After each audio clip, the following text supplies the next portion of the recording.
Hello, everybody. Welcome to the Buckeye Weekly Podcast. I am Tony Gerdeman, here as always with Tom Orr and also Kevin Noon behind the camera. Tom, how's it going?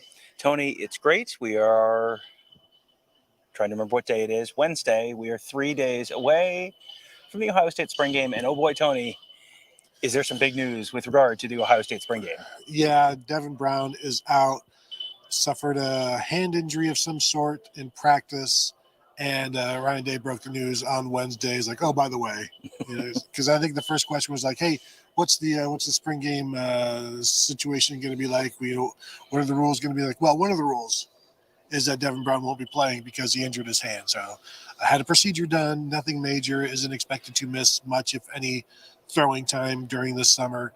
But unfortunate, because I know a lot of people wanted to watch him. I wanted to watch him. You probably did not, but I wanted to see what he could do out there. Yeah, this is one of the things where for us, it's the first time for you to be able to be like up high and kind of get the all 22 kind of view of Devin Brown trying to run the offense this spring.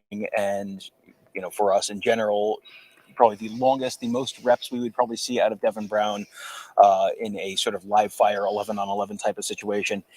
It's just cool. It's just cool to see, here's the two guys battling for the quarterback job in as similar a situation as you can put them in. They've done a very good job of repping both of them with ones and with the twos and sort of rotating those guys through.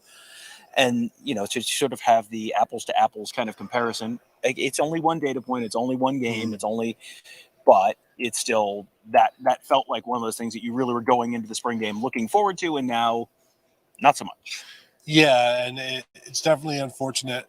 Reminded me of, I'm sure reminded you of the situation with Dwayne Haskins and Joe Burrow going into the 2017 season, competing to be the backup.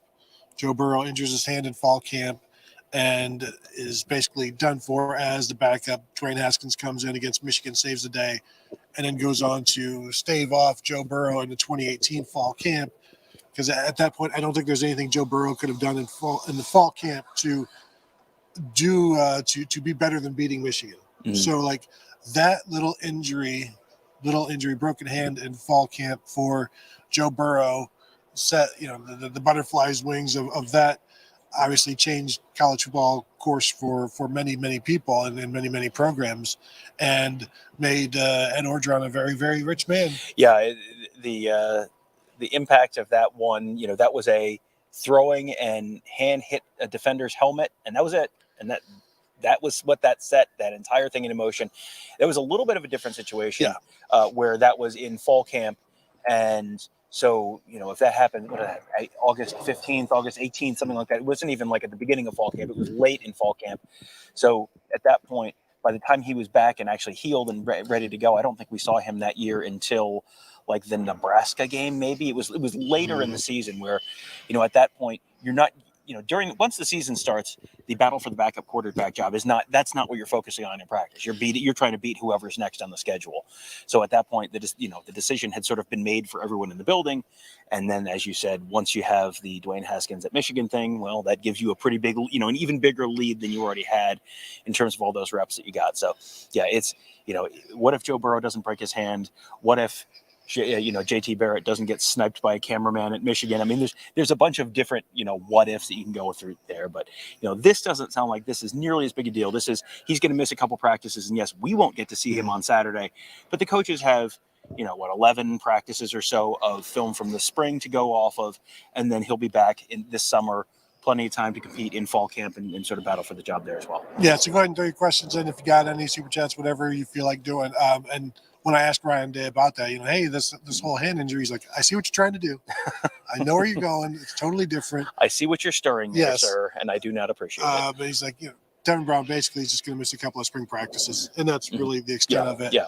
And then he'll get right back at it in fall camp. So still, unfortunate. I know it was kind of certainly a letdown because you want to see quarterbacks compete against each other, compete against this Ohio State defense, but they are competing against each other to try to make plays and win a job. Not that they're going to win it in the spring, even though Ryan Day was hoping somebody stepped forward. Nobody has. Yeah, and that's I'm not surprised because this is not Justin Fields versus Gunnar Hoke this spring. This is two guys who came in with very similar recruiting pedigrees who've now been here, guys who were specifically identified by Ryan Day and Corey Dennis and Brian Hartline and the rest of the offensive coaching staff, Kevin Wilson, who we saw at the facility today. You've seen all, these are guys who they have specifically identified as, this is someone who would fit great in this system. And someone, people who they have been working with for a while to really develop them. So this is a much more sort of straight up quarterback battle than we've seen before. So I'm really not surprised in any way that the decision was not made during the course of the spring. And, is there anything Kyle McCord could do on Saturday to win the quarterback job outright? If he goes 24 for 25 for 472 yards and 7 touchdowns, does he win the starting quarterback job, or is it, well, we got to take it into fall camp? The number that I had in my mind was 24 of 24. You are not the double Martell, sir, please. You're a couple percentage points off. I think if you go 24 for 24, that's a pretty strong statement. I'm an easy grader, apparently, only looking for 24 out of 26. But you're still obviously, fall camp is where this is going to be decided. Pretty much what we always thought. I think does this make things easier on Brian Day? Is this it's not quite the Jim Harbaugh, J.J. McCarthy misses all of spring camp, and so J.J. McCarthy knows a decision can't necessarily be made, and he's going to stick it out. Cade McNamara sticks it out. Like, Devin Brown has already said he's not going anywhere if he doesn't win the job. So I think, right now, Kyle McCord has to feel pretty good about his chances. Devin Brown has to realize, I can't win it now in spring anyway, so where am I going to go? Is this a good thing, Tom? No, I don't think someone getting hurt is ever a good thing. Right. But it's, I don't think this materially changes anything. I think the interesting part of the conversation with Ryan Day was he started, this is something that we brought up on a show semi-recently. It might have been a morning show. Might have been the morning show from today with Ross. I looked up Justin Fields' stats during the 2019 spring game, and it was... No, let me tell you. Can I see if I remember? 4 of 13 for like 98 yards. No, he had a 99 yarder for like 107 yards. 4 for 13 for, I think it was 132 yards and a touchdown, was sacked 4 times. But one of those was a 98 yarder to Ben Victor. So you take that out, and he's 3 of 12 for 29 yards, no touchdowns, and 4 sacks. That was not the most inspiring performance in the history of Ohio State football. And I think that's one of those things where you got to this is a little bit of expectation setting where, I don't know how bad it would have to be on Saturday to go, oh boy, this has really significantly changed my view of what the ceiling for this year's team is. Because you've seen bad performances, and we're going to get to the offensive line in a minute. It feels like if the performance is not great out of the quarterback position on Saturday, there may be some external factors external to the quarterback room that might play a role in that performance. Yeah, the offensive line being the most obvious. The secondary might be another reason. Ryan Day, pretty bullish on the secondary on Wednesday, talking about how they've corners have impressed him, the way they're getting their hands on the ball. Safeties are playing better. So I think that's a great sign. But ultimately, if that offensive line doesn't allow Kyle McCord to get set and throw the ball, and if he's running for his life, it wouldn't shock me if the numbers are not great, even though this is more of a throwing affair than a running affair. The spring game usually is. But if there's no time for him to throw, how long do you keep him in there? Well, I mean, it's not like you're at risk of getting hurt because they've got the no contact jerseys on. So unless someone forgets what the black jersey means, you're not, or someone gets pushed and rolled up, you can just sort of catch a stray at some point, but you're not at real injury risk there where, you've got guys flying at you trying to do bad things to you. So, I think you play him, especially with Brown out. You're gonna have a certain one.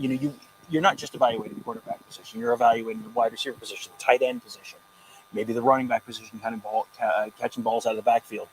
All of that, you're gonna want to have a guy who's been in the system for a while, and behind Kyle McCord now with no Devin Brown, you got Christian Gebbia, who just got here in January,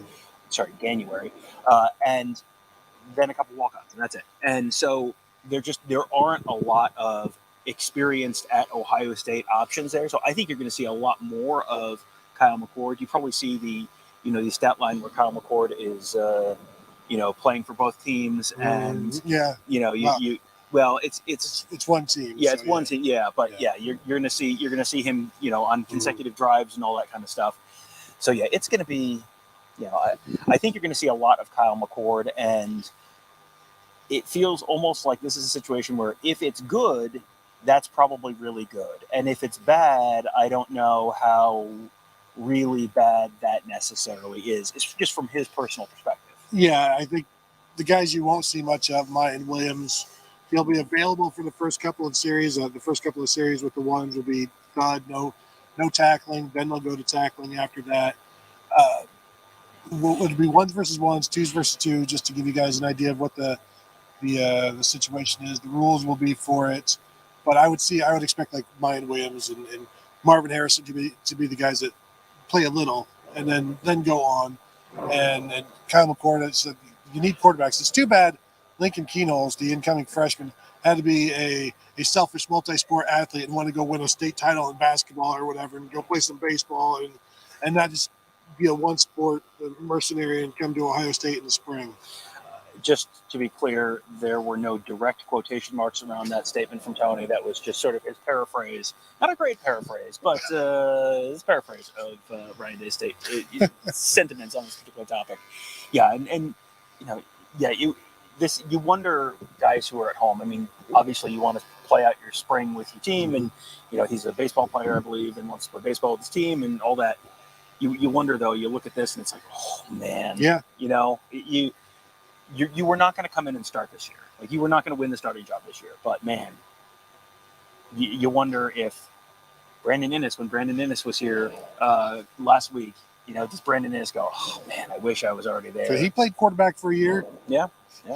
So yeah, anyway, so it's going to be interesting to see Saturday where that all shakes out. But I feel like so much of what that spring game looks like is going to be hinge on that offensive line, and based on that, this might be a spring game where everyone walks out of the stadium going, oh boy, that was kind of gross. Well, and it certainly would not be the first time. There have been plenty of those. Even that 2019 4 of 13 from Justin Fields, Ryan Day left that game thinking, I'm worried about Justin Fields, worried about the quarterback situation. But I remember writing about that, like breaking down those incompletions. I think like 6 or 7 of the 9 went off of somebody's hands. Mm-hmm. So even though it was not great, it was not as bad as everybody was expecting. And I remember you saying Matthew Baldwin should be starting. I'm like, let's just slow down. Kevin, do we have any questions?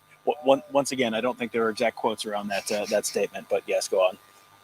Yeah, one of the first ones people are asking, who do we think is going to be out for the spring game? Okay, who do we think will be out for the spring game? Well, I mean, we'll get the official verdict on that. I would assume you would get that on Friday because there's no one to hide it from. But you never know. Well, maybe we know we could just run down the positions of what we know. There'll be others added to this. The turf grooming machine. I hope we're going to be okay. I think this is a new one for us. Even this is not even just a gator. This is the turf grooming machine. I think we've had mowers before. Now it's an indoor mower basically. So anyway, players are going to be out. We know Devin Brown. Running back, we know Travion Henderson's going to be out. Mayan Williams is going to be limited. Evan Pryor's going to be out. You're going to be very limited. Julian Fleming, very limited. Emeka Ibuka. Don't expect either of those guys to play. I think the tight end room, everyone was okay. I think the offensive line room, Jacob James has been out all spring. Yeah. But other than him, I think that's most everyone has been okay this spring, right? Yeah. And then defensive line, I think everyone has pretty much been going and on the defensive line. I mean, there were certain guys who didn't scrimmage last week, like we didn't see a lot of. I didn't see Amari Abor in one of those. But Mike Hall, did he miss a scrimmage? Or Ty Hamilton didn't do much last week, but. We don't have like a hard and fast line. And they keep guys out for just the most minute thing. Mm-hmm. Linebacker, don't know about Will Steel Chambers go? We're not sure. Steel Chambers out. Tommy Yeah. Eichenberg. Out. Tommy Eichenberg might be doing a little bit of like they talked about, like the first 10 minutes, do some kind of like one-on-one kind of drills or something. So you might see a little bit of him there. Missed Xavier Johnson. He's out. Yeah. He was on a scooter last week. Secondary, I think the corners have been healthy. Safeties have been healthy. Jahad Carter is probably out. Yeah. Maybe something, Yeah. but not much. But yeah, I mean, but by and large, they're reasonably healthy. And if we haven't talked about someone and they don't play on Saturday, that probably means, not quite a hangnail, Yeah, but right. nothing serious that really would keep them out. What would Mitchell Melton obviously has been out all spring. But yeah, there's not most of the guys who we've talked about this spring. If you haven't heard us talk about them being out and they're out on Saturday, that is assume it's something relatively minor that they're just doing as a very precautionary thing. Yeah. Anything else? Yeah. Jordan Kapler, when will Buckeye Huddle have a collective? When will Buckeye Huddle have a collective? Well, we got to come up with a name first. Money Collective. Catch up with kids. Mark my words, but it marked with a C, but there's a cent sign through the C because it's about money. So, see. So now we've got that crossed off the list. Now I assume everything else will be, we'll file the paperwork, be ready in 15 minutes. Was it like money for people from Sunny? The People Fund, yeah. Or from Seinfeld? That's the Human Fund, yes. Money for Huddle. El Suzabo, sounds like our OL is the biggest problem as expected. Yeah, El Suzabo asking, is the offensive line the biggest problem? Saying that so far that seems to be Ryan Day's biggest concern, because I think another concern is the defensive tackles, the number of them. One of the reasons why they are going offense versus defense in the spring game, because of the low number of tackles. They'll obviously be adding more, but the offensive line, right tackle and even left tackle at this point, are the concerns, and we expected this. I mean, if you were to look at the offensive line and say where the concerns are going to be, it's like, well, they're probably not going to be 100% great, confident, but also they've all gotten a bunch of work, so they've gotten better. It's just at what point do you does the worry give way to confidence? And I don't know if it does in the spring. I don't think you almost can in the spring. How often do you think Ryan Day has walked out of spring ball going, everything is great up front. That's just a position where it takes so much time to gel. It takes so much time to develop these guys. He talked about the fact that he, last spring wasn't 100% confident in Paris Johnson as a left tackle. And Paris Johnson had come in with it as a 5-star recruit and had basically the prototypical tackle build, and is now on track to be a first-round draft pick at tackle. He didn't feel great about that. So yeah, I think he felt better about that than he did about right now. But, college football coaches are two things. To a man, college football coaches are two things. Number one is paranoid. Number two is concerned. They get paid to worry about stuff. And this is one of the things that they worry about, because you have seen teams without good tackle play and what that can do. Well, and we watch it and it's like, well, this will work out. Mm-hmm. That can never be the attitude of the coach. Like, well, we'll be all right. Mm-hmm. It'll take care of itself, even though it eventually did with Paris Johnson for sure. And we assume, if you end up going with Josh Fryer and Zen Mahalski, it'll work out to one degree or another. Right. I'm sure there will be. Isaiah Prince was a very high 4-star. He had some rough moments at right tackle. We've seen other guys struggle. Billy Price in the national championship year as a redshirt freshman center. He may have been a guard at that point. He had some struggles. So there are growing pains in practice. There are growing pains in games. And the only way you avoid growing pains in games is to go get a Jonah Jackson. And he's already had his growing pains in games. And you can't exist like that as an Ohio State, where you have outstanding recruits that eventually they have to play. They do. And, Michigan has done this pretty successfully, gone into portal and supplemented where they've missed in recruiting or development hasn't happened. Just, okay, getting a little teamy, and okay, ta-da. Now you have a Remington Award finalist as your center, and that's great. That is not necessarily a sustainable business model, because there aren't that many of those guys out there. And, you look at the transfer portal opening on Saturday, there are going to be hundreds, if not thousands, of players in the transfer portal. How many of those players are, playing the position that Ohio State's looking to fill? Ryan Day was asked about, you're looking at, do you look at the portal for to tackles? And it was kind of like, well, you always have to be open to anything. So that's a yes. And but how many of the 75 to 100 tackles in the portal are, number one, immediately ready to play, are leaving their program because they're too good? A lot of the guys in the program, in the portal, are going to be guys who were like, well, it's my fourth year and I'm still third string, so now I'm going to go somewhere I can play.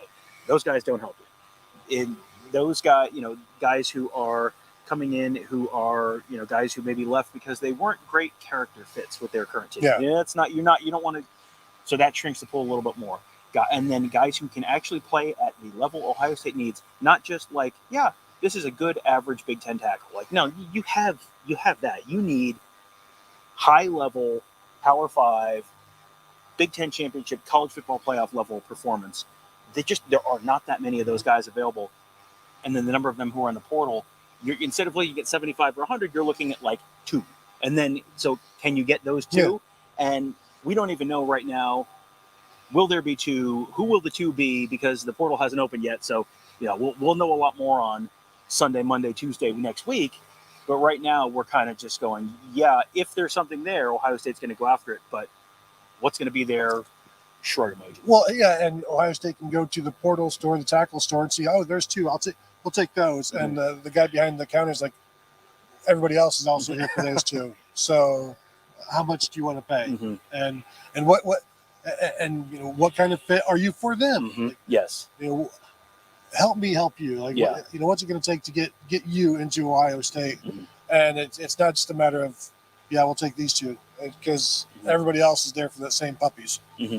Yeah, that is a seller's market right there for tackles. I go back to like DeJuan Jones when DeJuan Jones was a recruit, and DeJuan Jones was a very lightly regarded recruit, and it was just kind of like he was just sort of a guy, he was just sort of a project, and then I don't even remember what offers he had. I don't know if he had super serious offers from Ohio State or Penn State or any of those schools. And then once you get through the early signing period, then all of a sudden, instead of 150 tackles, then there's like 10, 15, and only a couple of them are like really good Power 5 level. And all of a sudden, oh boy, Enoch Vamahi was kind of the same way, where he waited until after to the regular signing day, and all of a sudden, boy, the market heats up when you've missed on the guy you were going after in December. The market heats up and all of a sudden, DeJuan Jones' recruitment is blowing up. Enoch Vamahi's recruitment is blowing up. And those are 2 guys who Ohio State ended up with. But, there have been plenty that they didn't end up with. And, they were going after tackles in the portal after, in the January window, and they didn't get them because they're a guy going to Oregon and somewhere else.